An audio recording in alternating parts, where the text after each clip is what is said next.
Hi all, நீங்கள் இப்போ பார்த்துட்டு இருக்கிறது சுமையாஸ் ரெசிபீஸ் தான். வாங்க இன்றைக்கி பார்க்கலாம் வெந்தயக்கீரை சுக்கா எப்படி செய்யலான்ட்டு.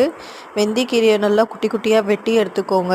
அதுக்கப்புறம் 4 to 5 டைம்ஸ் நல்லா வாஷ் பண்ணிக்கோங்க. அதில் நிறையா மண் இருக்கும், நல்லா வாஷ் பண்ணிக்கோங்க. அதுக்கப்புறம் ஒரு பெரிய சைஸ் உருளைக்கிழங்கு எடுத்துருக்கேன், அதை நல்லா மீடியம் சைஸாக குட்டி குட்டியாக வெட்டிக்கோங்க.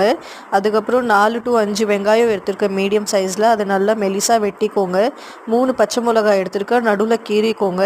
அதுக்கப்புறம் பார்த்திங்கன்னா வானலில் 2 டேபிள் ஸ்பூன் எண்ணெய் ஊற்றிக்கோங்க.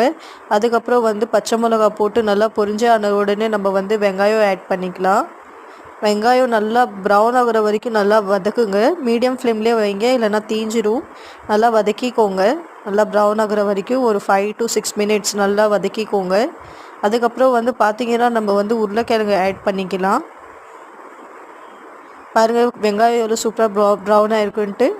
இப்போ நம்ம உருளைக்கிழங்கு ஆட் பண்ணிக்கலாம். நல்லா வாஷ் பண்ணிக்கோங்க. அதுக்கப்புறம் போட்டுக்கலாம்.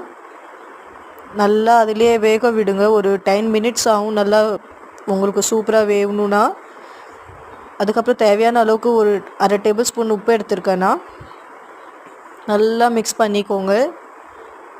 மிக்ஸ் பண்ணி ஆனோடனே அதுக்கப்புறம் கொஞ்சமாக மஞ்சத்தூள் எடுத்துருக்கேன், அதையும் போட்டுக்கோங்க. அதிகம் போடாதீங்க, மஞ்சத்தூள் கொஞ்சமாக போடுங்க. அதுக்கப்புறம் ஒரு டேபிள் ஸ்பூன் சீரகத்தூள் போடுங்க. டேஸ்ட் ரொம்ப சூப்பராக தூக்கி கொடுக்கும் உங்களுக்கு சாப்பிடும் போதே. நல்லா மிக்ஸ் பண்ணிக்கோங்க. இங்கே பாருங்கள், மிக்ஸ் பண்ணிவிட்டேன். நல்லா கீரை போட்டுக்கிட்டேன். இப்போ நல்லா வதங்கி ஆனதுக்கப்புறம் மிக்ஸ் பண்ணிக்கோங்க. அதுக்கப்புறம் கீரை போட்டுக்கோங்க. கீரை பாருங்கள் எவ்வளோ ஃப்ரெஷ்ஷாக இருக்குது பார்க்க. கீரை போட்டானோடனே நல்லா கிண்டி விட்டுக்கோங்க. பாருங்கள் கீரை தண்ணியெல்லாம் சோக் ஆனதுக்கப்புறம் பாருங்கள் கீரை எந்த பதத்துக்கு வந்திருக்குன்ட்டு. சாப்பிட்றதுக்கு நல்லா சூப்பராக இருக்கும். இந்த வீடியோ உங்களுக்கு பிடிச்சிருந்தா லைக், ஷேர், சப்ஸ்கிரைப், கமெண்ட் மறக்காமல் உங்கள் ஃப்ரெண்ட்ஸ் அண்ட் ஃபேமிலிக்கும் ஷேர் பண்ணிவிடுங்க. தேங்க்யூ.